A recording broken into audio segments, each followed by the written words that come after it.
Welcome back to What's on My Needles, and this week I am still prototyping, but this time I am changing the gauge and the yarn for a project. So this is the same pattern or same basic pattern that I'm working on, and it's a work center out. This case kind of doily, but it is a lace pattern, but it's a relatively simple pattern even though no two rows repeat. So this is the exact same pattern,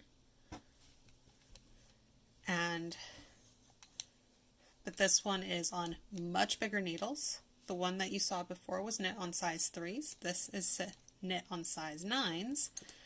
And instead of an itty bitty sock weight yarn, this is knit with sugar and cream cotton yarn. So I'm going into a lace row. So most lace patterns, there's a lace row and then a knit or purl straight row. So this is a lace row. So I'm going to knit one, yarn over, then I'm going to knit across. Sorry, this is a little more awkward today because I had to change my setup again. To the next ridge, and then I'm going to yarn over, knit my ridge stitch, knit, and I yarned over again, and then I'm going to knit to the end of the row, or end of this needle. Now at the end of this needle I have to put another yarn over, just due to how this pattern works. It's really hard to do a yarn over at the end of a row, or end of a needle. But the yarn over is still there, you just have to make sure that it stays there as you switch needles. So this is an 8 wedge repeat, so there's 8 sections per round, and I find it easier to do that with 4 groups of 2 rather than with 2 groups of 3 and a group of 2. So there's my double increase. So again, there's a yarn over before the ridge, then the ridge stitch, and a yarn over after.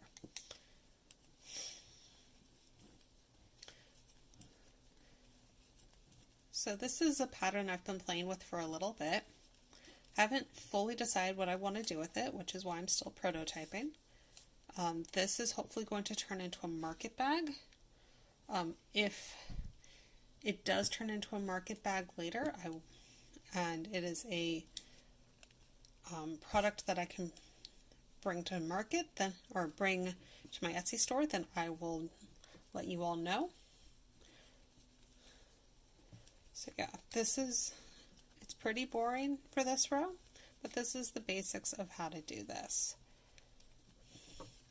Now if you give me just a sec, I will be right back with how to transfer this from a slightly more fidgety way to switching to the circular needles.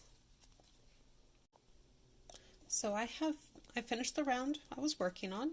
So now I've got my circular needle. This one has been wound up for a little bit, so it's just a little tight, but it will relax in a couple rounds. So just like when we're working with double pointed needles, you're still only working with 2 needles at once. We're just going to be pulling these out, the double points out, as I get all the stitches off. So I've got that yarn over from the last stitch, and I'm just going to knit. Just knitting across. Again, I know this is really boring. I know we all know how to do this if you're watching this.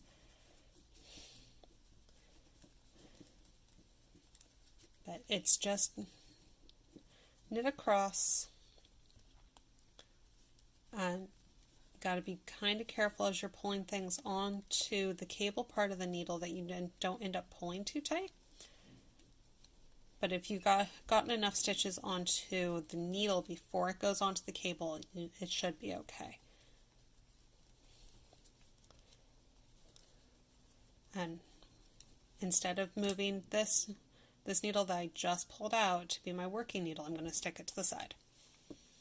I'm going to keep going. Oops, my circular needle decided to puncture my lace. So I'm going to pull it out and I'm going to just keep working. And that's all there is to it. And I know I've shown this before, but a lot of knitters get really intimidated by how to do small circumference knitting. This is the way I do it. There are many other ways to do it. Find what works for you. If a craft isn't fun, it's not worth doing. But I'm almost to the end of the second needle.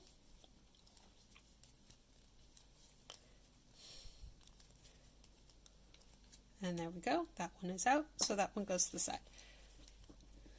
And we can see how this, what started out looking like a square, is going to look like a round.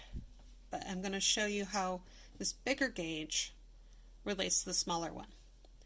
So there's my center loop, and there's my first row of eyelets. Way out there. So that's a good couple inches. On the little one, here's my center loop. My first row of eyelets was only here. So that's a lot smaller. So that's how much of a difference going from little tiny stitches to bigger stitches can make in the exact same pattern. So I hope to see you next time.